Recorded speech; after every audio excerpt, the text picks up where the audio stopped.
Okay, let's be real. We use it constantly, right? For work, for fun, for pretty much everything.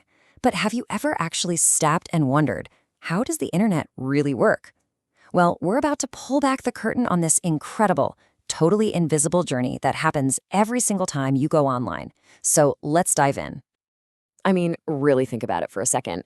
You click a link, and bam, before you can even blink, an entire world of information just appears on your screen. But how? What is actually going on in that tiny fraction of a second? That's the mystery we're going to solve right now. You know, that one simple click, it doesn't just happen inside your computer. Nope. It's actually the starting gun for this insane, high-speed journey that zips across continents and under oceans, all completely invisible to us. It's a truly global adventure. So, where does this all begin? It starts with something we all know. A web address, right? A domain name. It's simple, it's easy for us humans to remember, kind of like the name of your favorite coffee shop. But here's the catch. See, the computers that are the backbone of the internet, they don't speak English. They don't understand names at all. They speak in a language of pure numbers. And that right there is a huge translation problem that has to get solved before anything else can happen. All right, so job number one is pretty clear. We have to translate that human-friendly name into a computer-friendly number. We need to find that website's real address, its numerical identity. And how do we do that? Well, we use this amazing system called DNS, which stands for Domain Name System. The easiest way to picture it? Just think of it as the internet's giant global address book. Seriously, its one and only job is to look up a name you give it and find the matching number. That's it. And the whole process is actually pretty straightforward. Your computer basically pings a DNS server and asks, hey, what's the IP address for this site? The DNS server then flicks through its massive records, finds the match, and replies with the correct IP address. That's the website's unique number. And get this, everything connected to the internet has one of these IP addresses. Your phone, your laptop, the server. It's like a postal code for the digital world, and it's absolutely crucial. So boom, now we have our destination. Okay, so we've got the address. Now your computer is ready to actually send its request. But this is where things get really, really clever. It doesn't just send one giant message. No, that would be too simple and too fragile. Instead, it uses something that works a lot like a digital postal service. Whatever you're trying to do, load a web page, watch a video, your request gets chopped up into hundreds, sometimes thousands of tiny little pieces called packets. Just imagine them as digital postcards. Each one is just a tiny, manageable part of the whole message. And here's the key. Just like a real postcard, every single one of these digital packets gets two addresses stamped on it. First, the destination IP address we just looked up, and second, your computer's own IP address, which acts as the return address. It makes perfect sense, right? The server needs to know where to send the website back to.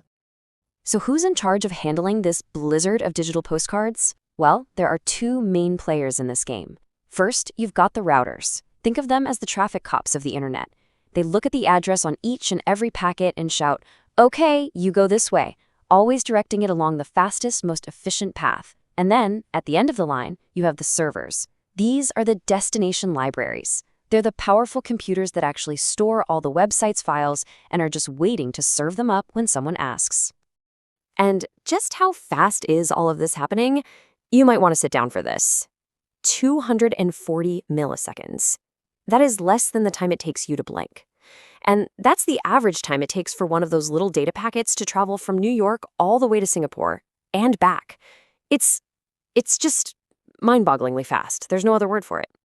So our little digital postcards have zipped across the entire planet and they've arrived at their destination. So what happens now? Well, the servers receive the message and now it's time for it to send a reply. The first thing the server does is collect all those little postcards you sent. It pieces them back together so it can understand your request.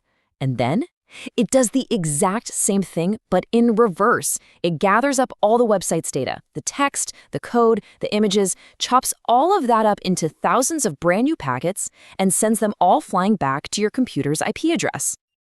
And this brings us to the final and honestly, maybe the most magical part of the whole journey. You now have thousands of these digital postcards flooding into your computer from all over the world. It's pure chaos. So now it's time to turn that digital storm into the actual web page you wanted to see. Now here's a wild thought. Because every single packet took the fastest possible route at the exact moment it was sent, they almost never arrive in the right order. So your web browser has to become this master puzzle solver.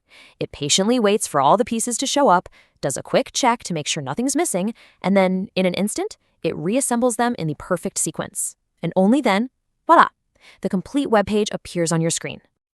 And really, that's the absolute genius of the whole system. The reason the internet is so robust, why it works so well, is because it's not one giant fragile connection. It's a system built on one beautiful idea, breaking down a massive, colossal task into thousands of tiny, independent, and incredibly resilient little pieces. So let's just recap that journey. From a simple name to a number, to a storm of digital postcards that race across the globe and reassemble themselves in an instant. This absolutely incredible process happens every single time you click or like or share. So it leaves you with a pretty big question, doesn't it? If this is the invisible foundation that we've already built, what are we going to build on top of it next?